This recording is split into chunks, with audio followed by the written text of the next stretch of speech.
तिङन्तं पदं तत्र लकाराः प्रयोगाश्च। पदं सुबन्तं तिङन्तं चेति द्विविधम्। प्रसिद्धासु सप्तसु विभक्तिषु त्रिषु वचनेषु च प्रातिपदिकानां यानि रूपाणि वाक्येषु प्रयुज्यन्ते तान्येव सुबन्तपदानि कथ्यन्ते। दशसु लकारेषु पुरुषवचनभेदेन यानि रूपाणि धातूनां सम्भवन्ति तान्येव तिङन्तपदानि प्रोच्यन्ते। एकतिङ् वाक्यम् इति वैयाकरणानां प्रबलं मतम्। संस्कृतवाक्ये एकं तिङन्तं पदं सर्वदा मुख्यक्रियापदत्वेन उपतिष्ठति। संस्कृतवाक्ये तिङन्तभिन्नानि सर्वाण्यपि पदानि सुबन्तान्येव स्युः। लकाराः लकाराः पाणिनीयव्याकरणे उपदिष्टाः केचन प्रत्ययाः सन्ति। लकाराः धातोः परं प्रयुज्यन्ते। एतेषां लकाराणाम् आदेशाः भवन्ति तिङ् प्रत्ययाः। धातूनां लकारेषु यानि रूपाणि भवन्ति तानि तिङन्तरूपाणि इत्यपि कथ्यन्ते। धातोः लकारेषु यानि रूपाणि भवन्ति तान्येव वाक्येषु मुख्यक्रियापदानि भवन्ति। दशलकाराः सन्ति। लट् लिट् लुट् लृट् लेट् लोट् लङ् लिङ् लुङ् लृङ्। लेट् इत्यस्य लौकिकवाक्येषु प्रयोगो नास्ति। वेदमन्त्रेषु एव लेटि प्रयोगाः श्रूयन्ते। अतः वयं वेदाद् अन्यत्र संस्कृते यदा प्रयोगान् विचारयामः तदा लेट् लकारं न गणयामः। तथापि दशलकाराः अत्रापि सम्भवन्ति। कथं? लिङ् द्वेधा भवति, विधिलिङ् आशीर्लिङ् चेति। एवञ्च लौकिके संस्कृते अस्माभिः दशलकाराः गण्यन्ते। ते यथा लट् लिट् लुट् लृट् लोट् लङ् विधिलिङ् आशीर्लिङ् लुङ् लृङ् चेति। एतैः लकारैः सह लेट् लकारमपि योजयामश्चेत् एकादशलकाराः भवन्ति। किन्तु एकादशलकाराः इति वयं प्रायेण न गणयामः। लेट् यदा गण्यते तदा लिङ् एक इत्येव गण्यते इति दशलकाराः। लेट् यदा न गण्यते तदा लिङ् द्विविधः इति गण्यते। एवमपि दशलकाराः सिद्ध्यन्ति। लकाराणाम् अर्थः। लकाराणाम् अर्थबोधिका कारिका। वर्तमानार्थवाची लट् भूते लङ् लुङ् लिटावपि विधौ चाशिषि लिङ् लोटौ लृट् स्यात् भाविनि लुट् तथा लृङ् हेतु हेतुमद्भावे लेड् वेदे च प्रयुज्यते। अस्याः कारिकायाः अयमर्थः। लट् वर्तमाने, लङ् लुङ् लिट् च भूते, लिङ् लोट् च विद्याशिशोः, लृट् लुट् च भविष्यत्काले, लृङ् हेतु हेतुमद्भावे, लेट् वैदिकप्रयोगेषु। तत्रापि पुनः एकैकस्य लकारस्य विशेषार्थः इत्थं निर्दिश्यते। वर्तमाने लट्, भूतानद्यतन परोक्षे लिट्, अनद्यतन भविष्यति लुट्, भविष्यति लृट्, विद्यादौ लोट्, अनद्यतन भूते लङ्, विद्यादौ लिङ्, आशिषि लिङ्, भूते लुङ्, भविष्यति क्रियातिपत्तौ अथवा हेतु हेतुमद्भावे लृङ्। दृष्टान्ताः। लकारेषु कृधातोः रूपाणि समाश्रित्य कानिचन वाक्यानि प्रदर्श्यन्ते। एतैः वाक्यैः धातोः लकारगतानां रूपाणाम् अर्थः स्पष्टीभविष्यति। इदं स्मर्तव्यम्। कृधातोः कर्तरिप्रयोगे परस्मैपदिरूपाणि एव दृष्टान्तेषु प्रयुक्तानि। कृधातुः कर्तरिप्रयोगे उभयपदी भवति इत्यतः आत्मनेपदी रूपाणि अपि कर्तरिप्रयोगे प्रयोक्तुं शक्यन्ते। सुबोधाय अत्र तु तानि न प्रयुक्तानि। वाक्यानाम् इंग्लिश भाषया अनुक्तिः आपाततः कृता। सर्वेषां लकाराणां संस्कृतार्थमनुसृत्य इंग्लिश अनुवादः दुष्करः। अथ लकारार्थाः एकैकशः सदृष्टान्तम् उच्यन्ते। लट् रामः घटं करोति। अत्र करणम् इति क्रिया। रामः कर्तृकारकम्, घटः कर्मकारकम्। इयं क्रिया वर्तमानकाले भवति, अतः करोति इति लट्।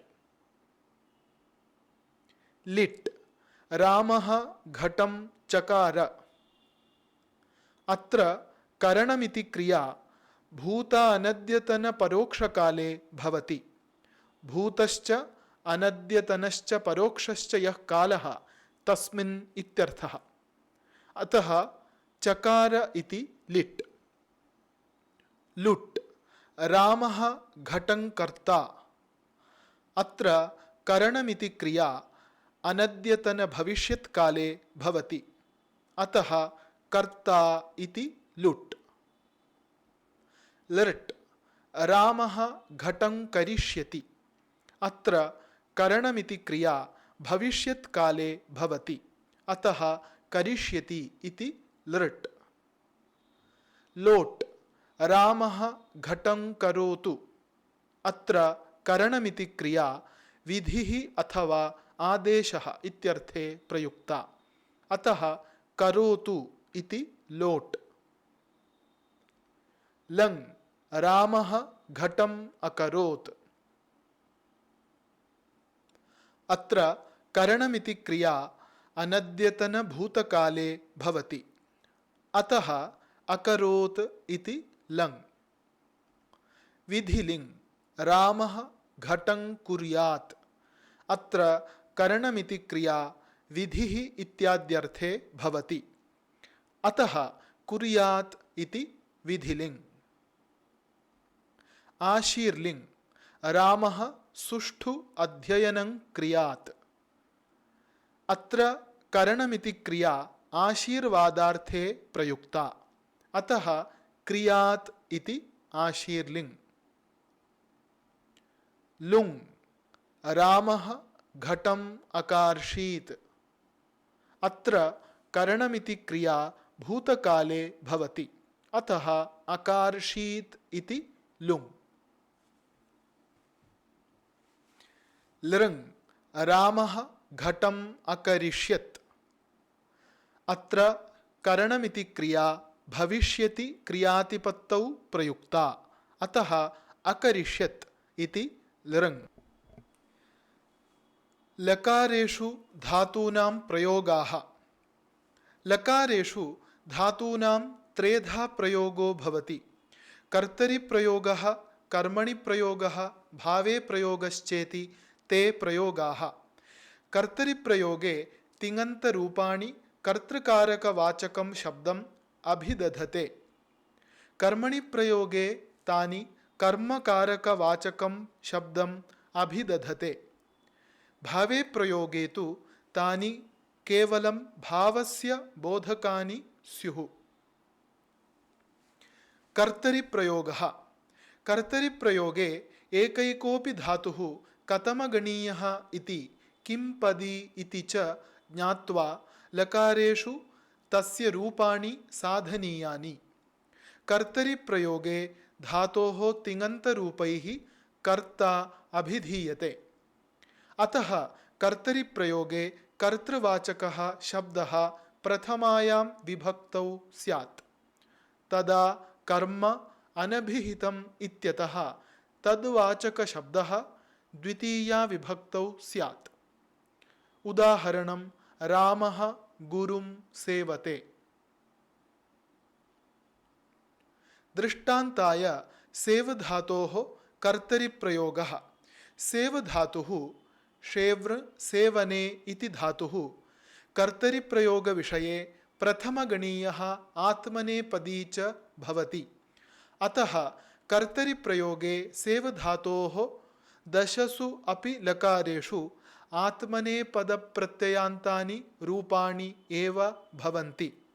प्रतिलकारं त्रिषु पुरुषेषु त्रिषु वचनेषु च धातोः नवरूपाणि सम्भवन्ति। एकैकस्यापि रूपस्य पुरुषवचने कर्तृकारकबोधकस्य शब्दस्यैव पुरुषवचने स्याताम्। कर्मणि प्रयोगः। सर्वोऽपि धातुः कर्मणि प्रयोगे आत्मनेपदी भवति।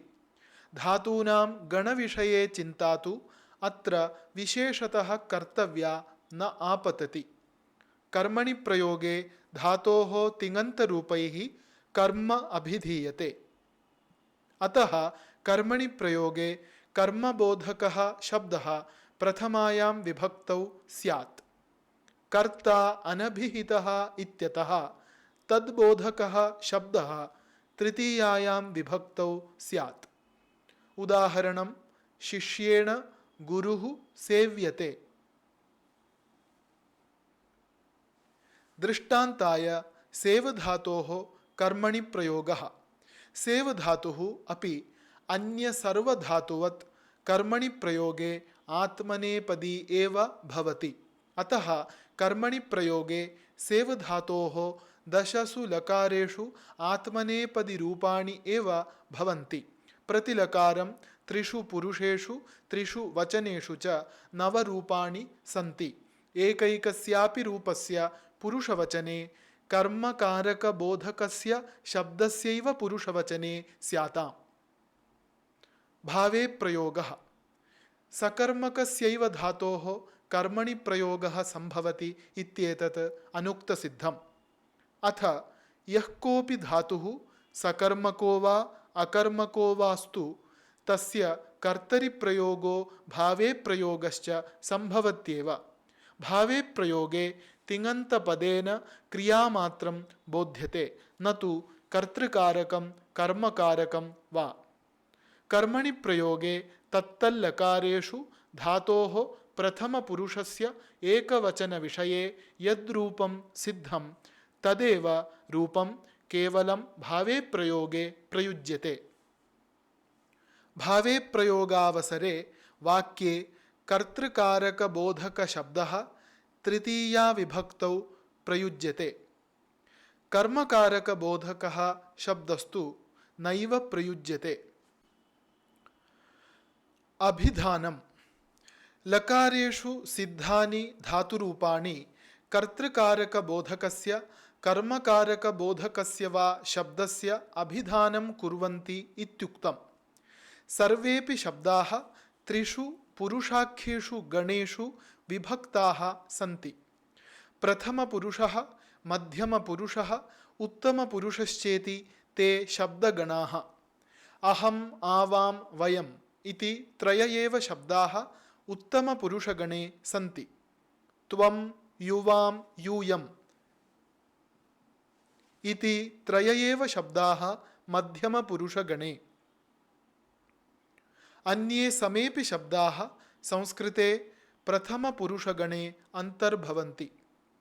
प्रतिगणं शब्दानां त्रीणि वचनानि अपि सम्भवन्ति। तानि यथा एकवचनं, द्विवचनं, बहुवचनं चेति।